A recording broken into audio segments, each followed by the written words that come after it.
जी बिल्कुल, बसंत का जादू लाहौरियों के सर पे चढ़ के बोल रहा है।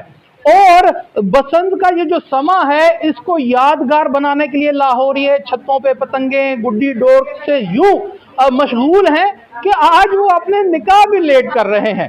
मैं इस वक्त एक ऐसे फैमिली के साथ मौजूद है, दूल्हा दुल्हन के साथ, जिनका आज बसंत का दिन है पहला और निकाह भी है, और दूल्हा साहब पतंग आज में लिए ये शौक भी फरमा रहे हैं, पतंगबाजी भी कर रहे हैं और निकाह लेट हो रहा है। ये बताओ कि आपका आज निकाह है और बसंत का पहला दिन है, आज भी आप पतंगबाजी कर रहे थे छत पे, कैसा लग रहा है? बहुत अच्छा लग रहा था, बहुत अच्छा लग रहा है, बहुत अच्छा लग रहा है। आप देख सकते हैं कि दूल्हा साहब के हाथ में गुड्डा मौजूद है। ये हमारी बच्ची भी हमारे साथ मौजूद है। बेटे आप बताओ, आज खुशी का दिन है, डबल खुशी है, आपका निकाह भी है और बसंत का पहला दिन भी, आप क्या कहोगी? मैं तो इनको खुद लेने गई थी, अभी मैंने पैगाम भिजवाए कि निकाह लेट हो रहा है।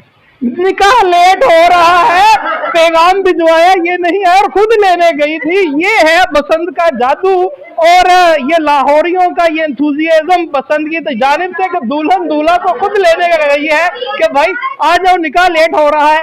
ये और बसंत का ये जादू है जो सर चढ़ के बोल रहा है। जी।